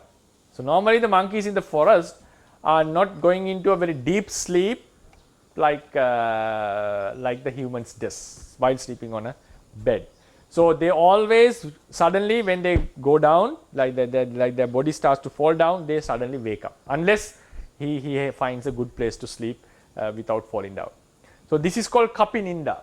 So, when in the dream, what happens is our mind is in the bhavanga, our mind goes into the bhavanga while we are sleeping. But when we dream, certain chitta vittis arises. Those chitta vittis are weaker. They are weaker, but still javana chittas arises. With these javana chittas, we see the dreams. But these javana chittas are frequently occupied by bhavanga chittas in between the vittis, more bhavanga chittas. And then these vittis, like we have bhavanga chittas, bhavanga process, and then suddenly we have viti processes, again bhavanga, again viti. So, this happens in day to day life even. But if we are wake up, this bhavanga, even the bhavanga has a slight difference at that moment. Viti chittas are higher in power. So, while we are sleeping also, the vittis arises. It's not only bhavanga. With bhavanga you see nothing. And day to day life also we have viti chittas, but they are distinctly different. There is a huge contrast. Contrast means I would say very obvious difference between them can be observed. These chittas, now for instance in the Vinaya, Buddha have laid a rule in the first Sanghadisesa, if such a fault happens while during the dream, that is not considered as an offense, because it was not in our own control. So, how do we distinguish mainly the dreaming consciousness and the daily normal consciousness? Is we are unable to have control over it. We are unable to have a control over it. Even a disciplined or even conscious person, I am not talking about insane people, a conscious sane person, even a sane person is unable to have control over himself during this period. So, there is no offenses were given while someone is dreaming. Only at this moment we are able to have a self-control. So, therefore, in dream we do have javana chittas, but they are hugely different from the javana chittas that we experience in day-to-day life. It's not that the bhavanga is only arising in dream. Okay, Bhante. Okay. You can search this Kapininda in the commentaries. You will be able to find. Okay. My second question is, for the Sukha Vipassana Anagami person. Yeah. So how can they reborn in the Rupa Brahma? At that moment, what happened about them? I remember in our BA class, the time the Seattle said during that moment, there are some for Anagami, for the Sukha Anagami. So the Sukha Vipassana Anagami, so there are some forces. Their forces, they can make them to reborn in the Rupa Brahma. This forces is similar like the Jana factors. So I just want what kind of this that make the Sukha Vipassana to Anagami to reborn in the Rupa Brahma? It's a very tough question. Normally the commentators say, what the commentators' idea is, even a person who has no jhana but attains the Anagami state, the Sukha Vipassakas, because there is no possibility whatsoever for him to be born in the Kama realm, because the defilements have been removed. Defilements out of the Kama and the defilement is the foremost in terms of giving the rebirth. So therefore there is no possibility at all a Anagami is born in the Kama realm, right? But still he possesses the Kammas to be born in the Kama realm, because he has done a lot of good wholesome deeds in the past life. So he has the Kammas to be born, but the Kama, because there is no assistance from the defilements, he will not be born in the Kama realm. So therefore the biggest reason for the birth is the respective defilement.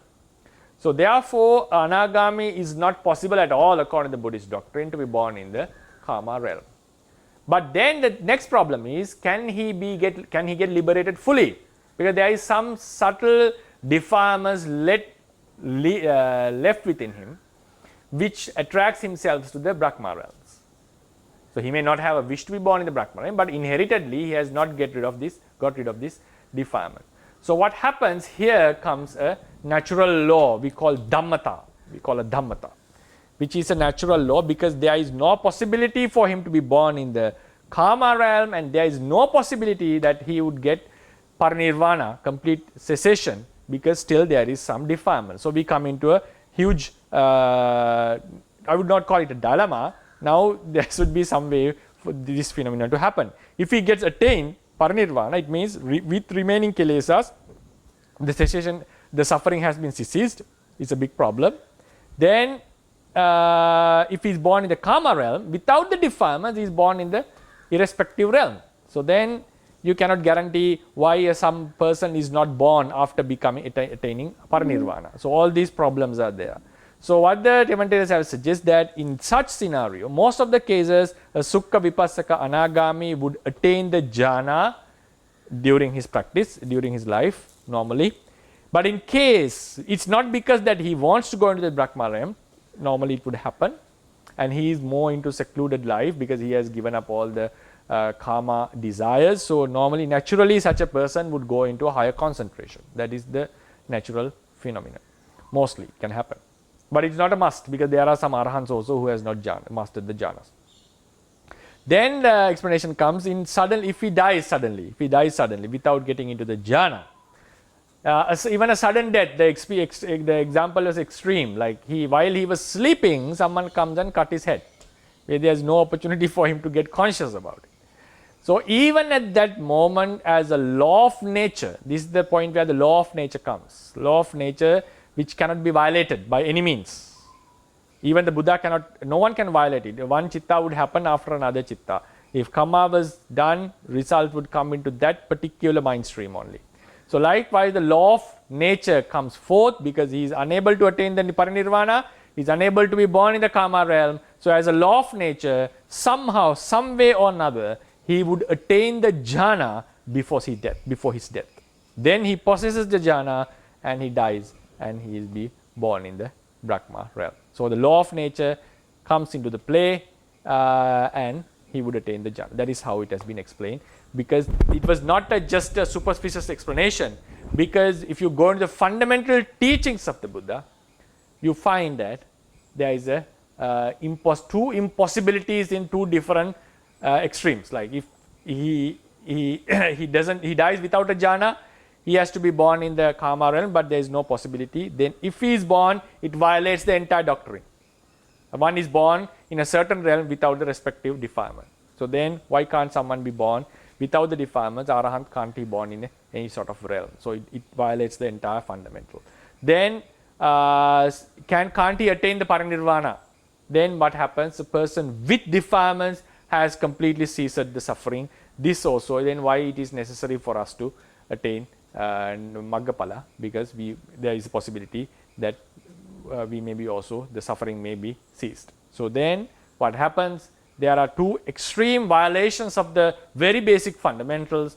So the Dhammata comes. So it's not a violation of the fundamentals of the teachings, because these fundamentals, according to the Theravadians, the fundamental means a natural law. These are natural laws, fundamental. So since the two natural laws are which are unable to be violated, so another natural law is that somehow he would get the jhanas and he will be born in the Brahma realm. Okay, thank you, Bhante. Sadhu, sadhu, sadhu. So the next question is, out of the four Sankappa Paramattha, could you please remind us the difference between Upadino and Anupanna? Right. Because they seem very similar. Yeah, it's a good question, and I'll be attending these topics in another, not next week, the next week I'll be starting the Upadino Dhammas. It's a good question, like Upadino Dhamma, Anupanna Dhammas are the reality that are supposed to arise in future. And out of some Anupanna Dhammas, in some cases, the resultants, its karma, its cause in some occasions has gained the opportunity. Now we have to talk about what is gaining the opportunity, which I'll be discussing in another 2 weeks. The karma cannot give results just out of nothing. There is a point called phenomenon called getting the opportunity, finding an opportunity for the karma to give result. So after the opportunity is gained, it dominates that arena. That's why after the opportunity is gained by a certain karma, if a kusala karma gained the opportunity close to death, our mind mostly inclines toward akusala thoughts. If a kusala karma gains the opportunity, our mind inclines toward kusala. Not always, but it inclines. And also lots of good things happens into our life. Same thing happens with the akusala karmas. So what happens in such scenarios, now after it has gained the opportunity to give a rebirth, for instance, it can happen while we are living also. After it has gained the opportunity to give a rebirth, it's now, before getting the opportunity, we have the possibility to be born in the next realm, next life. Maybe, for instance, I hope my next karma has not gained the opportunity yet, so I'll be able to live for some time. So, but still, I have the potency to be born in the next realm. So, at this moment, my next rebirth, which is not decided yet, has not been decided yet, is Anupanna Dhamma. Because I have the possibility to be, those things are possible to arise. So, if any reality which has a possibility greater or lesser, if any reality has the possibility to arise, the reality that would arise is considered or coined as Anupanna Dhammas. So, among these realities, some, in the terms of now, think now my next rebirth, now if my karma for the next rebirth has gained the opportunity, for instance, if it is gained now, my next rebirth is now some kind of resultant consciousness is going to happen, but it has not arisen yet. So, but the karma, the main cause, has gained the opportunity. So, now I am much closer to this resultant. So, that resultant is considered upadino because the cause has gained the opportunity. Now, a doctor recently gave me a nice simile in a personal discussion about upadino and anupanna dhamma. She asked me, isn't this a good example? I feel it's a good example, so I'll try to bring it into this context. Think about birth of a child. The child, the born child is the reality. Born child is the reality. Consider this as something which is going to happen in future. Now, a lady with a womb getting married with a father, a man, and they have a possibility, if they go into the intimacy, they have a possibility of giving birth to a child. So as long as the mother has a womb, and as long as she does the intimate act with the particular male, if I go frankly, so as long as these things are visible or possible, these things are happening, there is a possibility that a child would be born. The only thing that the child is not possible to happen, one thing is she doesn't do the intimate act or completely remove the womb. If the womb is removed, there is no possibility a child would occur. So as long as the womb is there, as long as the intimacy is happening, the possibility for a child is there. Now think, a child has conceived, the lady is conceived with a child. So in that occasion, the child has not been born yet, but the fetus is found. It's almost to happen. Now we can see a difference. The same child, the possibility of a child was there while the womb and the intimate act was happening. Now after the child has come to the womb, still it's not, I'm just distinguish that fetus and the child are two things in this case, what I'm saying. Fetus and child are two things, not the same in this simile. Still it's growing. It's not has grown up into a complete child. So, but now the result is almost to happen. There can be a possibility the child can die. So, upadino dhamma, the karma has gained the opportunity. We can suppress the karma and get rid of the upadino dhamma. It is a possibility is there. Always the possibility is there unless it was a anantariya karma and so forth. So, now after the child is in the womb, now the child is supposed to happen. Now at this level, we can call child as upadino. Now the child has become upadino because it's about to get born. But before the fetus was there, the child was considered as anupanna because the possibilities were there. Can't the child be called anupanna while the fetus in the womb? Yes, still can. But not according to the Dhammasanganistika, but according to the Vipassana idea, still it can be called anupanna. Whatever reality that is supposed to happen, whether the cause has gained the opportunity or not, it's anupanna. If the cause has gained the opportunity, like the karma has gained the opportunity to give a resultant, that time we call it, specifically we can call it upadino. So this is the two different things. So you can put upadino dhamma into the anupanna category in terms of the Vipassana classification, not in terms of Dhammasangani. And also Paramatthadhammas can also be called into anupanna. I will be discussing them, how they fit to be called anupanna. So therefore anupanna is the broader topic. Upadino is our part of them. Paramatthadhammas have a separate, distinct characteristic. At the same time, there is a way that we can call them anupanna according to the literature. I will be discussing them separately and overall discussing their common characteristics in another. After the next week, I will be crossing over this Paramattha lecture, Paramatthadhammas, and coming into these topics. Okay, sadhu. Thank you, Bhante. Sadhu. So one more question and one more hand, Bhante. Oh, okay. I think I couldn't answer Mr. Anand's question. Okay, we'll see what the question is. Yeah. Okay, yes.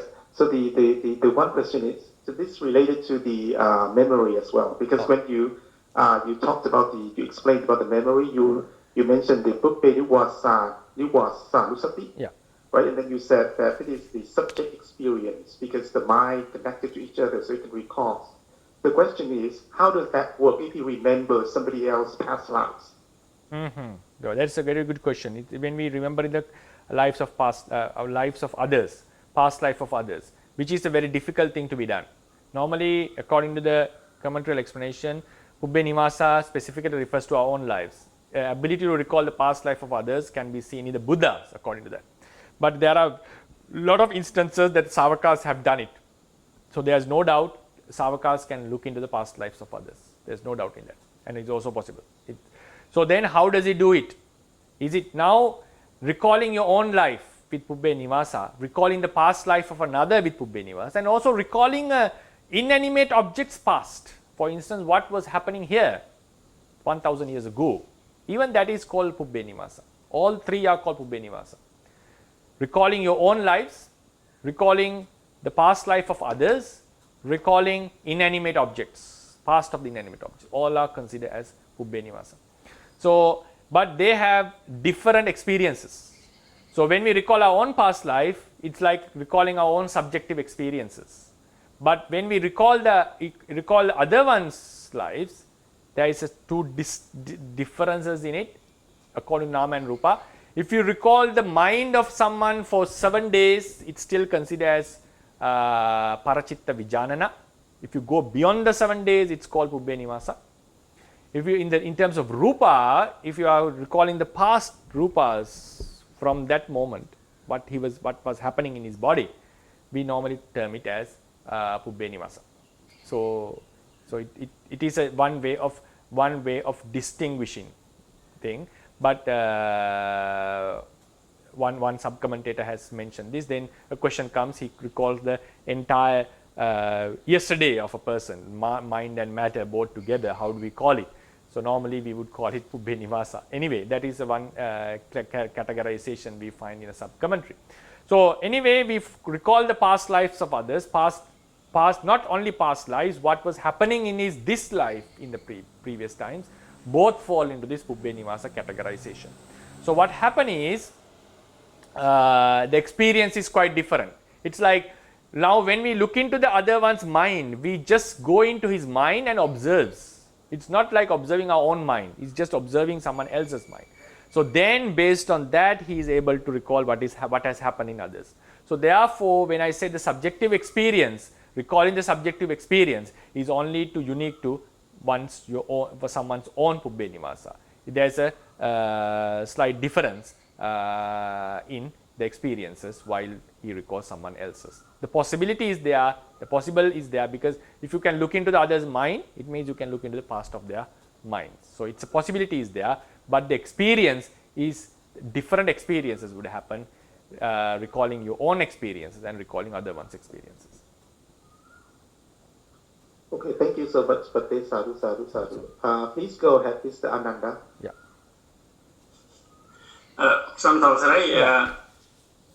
Actually, my today's question is about Kasina. Maybe okay. I can ask it next time if you have time to answer the subjective, objective. What would you prefer? The subjective one? Yeah. Okay. Yeah. So yeah. Thank you. Yeah. So Mr. Anand was asking yesterday a very good question, like objective. We said the flavor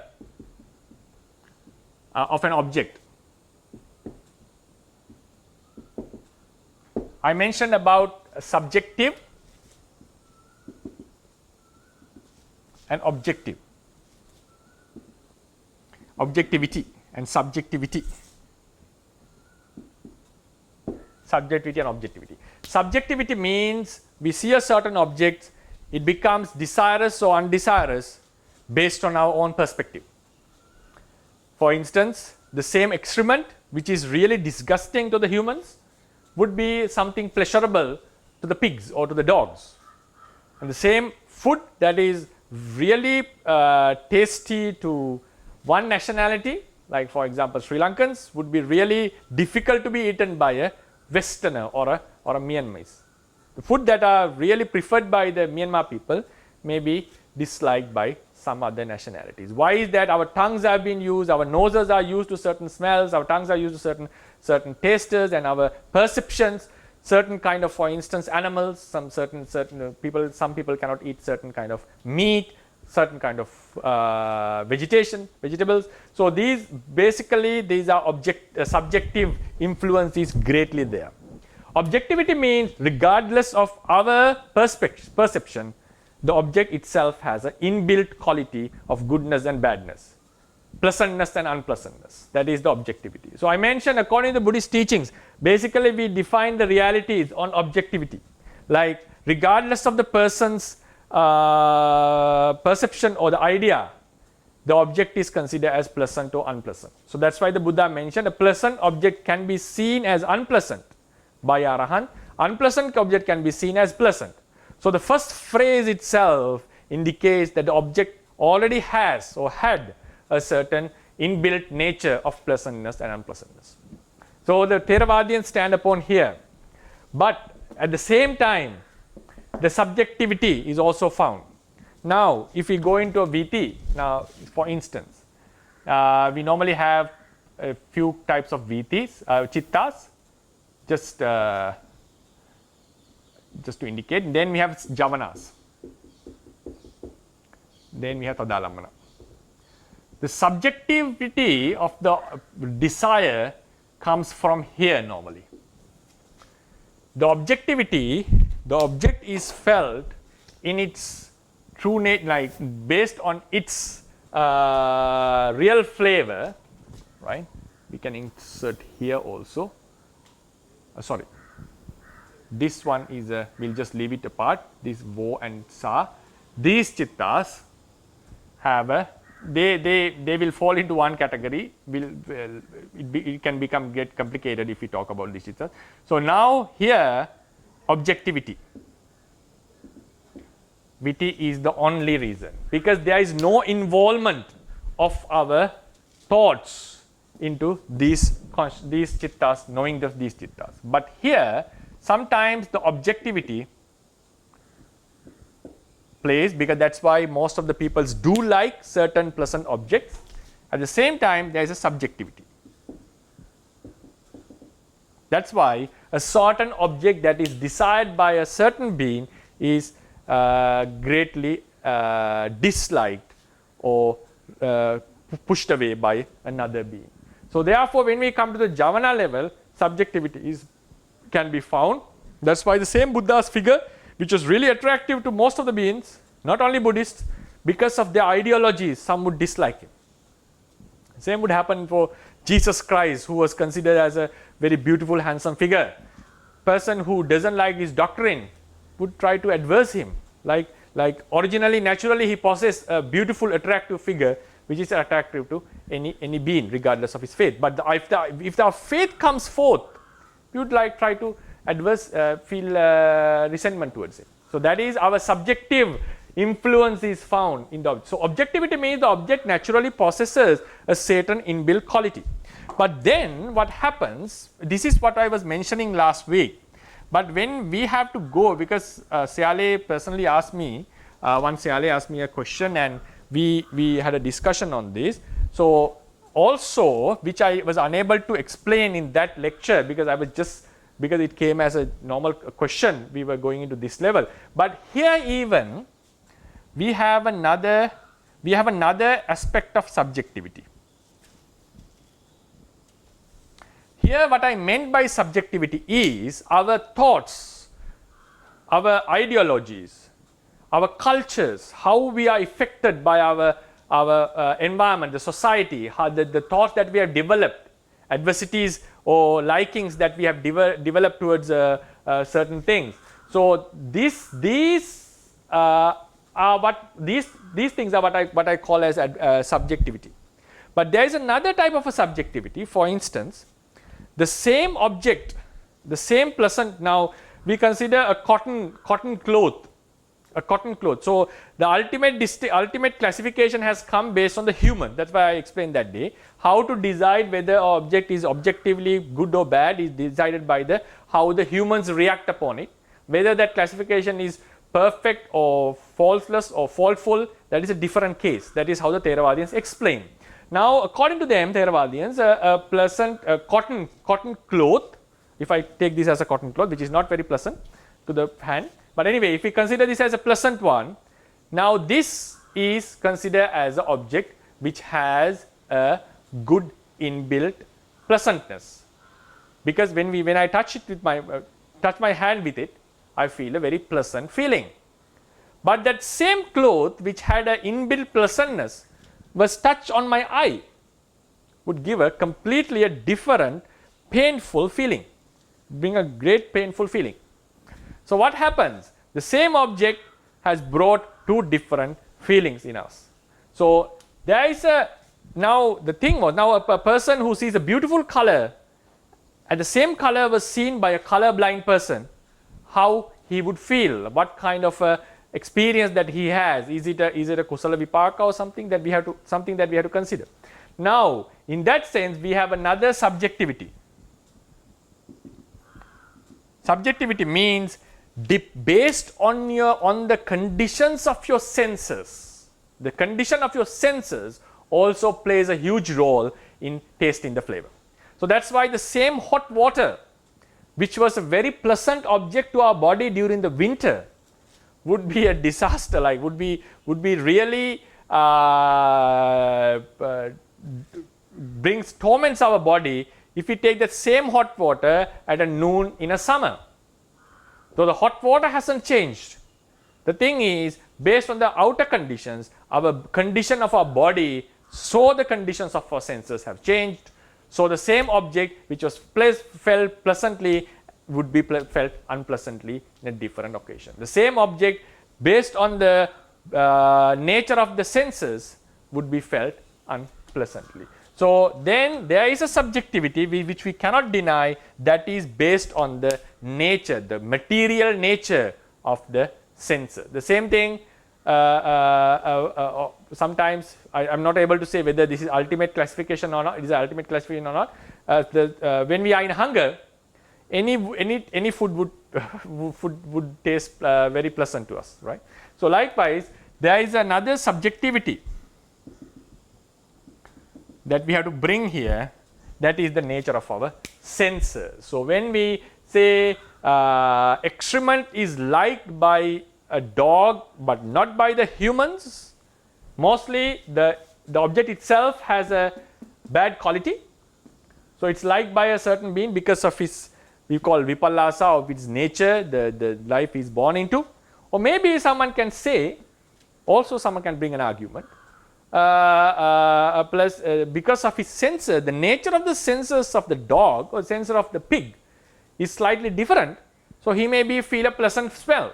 I'm not sure if someone can bring an argument. If someone speaks like that, then we have to say, okay, even a pig would experience a pleasant smell. If the conditions of the senses are different from the humans, which we are unable to, surely will not be able to distinguish in any means, because we are unable to go into another one's sense and feel how they feel. So if we talk in the general sense, in the human our own experience, according to Theravadians, the object itself has an inbuilt quality of pleasantness and unpleasant. That's why many people tends to like a similar kind of object, while doesn't like dissimilar some objects, and terrifying objects. Most of the humans feel terrified in certain objects. Most of the humans will adore or like certain types of objects, like a sweet baby and so forth. Some may not like. There are certain exceptions. So likewise, the objectivity is found in the Theravada tradition. Our ideologies have also influenced, but the ideology influence comes only from here. But there is another type of subjectivity, that is the condition of our senses. In that case, even all these consciousness are affected by them. That's why the same hot water that was a pleasant object to our body became unpleasant in the summer. Yeah, that's the explanation that I would like to offer.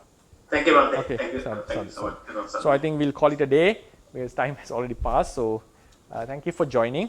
We'll meet next week, and wish you all the best. May this merit support us to attain the nirvana quickly, and also may the Buddha Sasana last long, facilitating this taste of experience, the taste of Dhamma. So Buddha Sasanang Chirantittatu, Buddha Sasanang Chirantittatu, Buddha Sasanang Chirantittatu, Sadhu, Sadhu, Sadhu.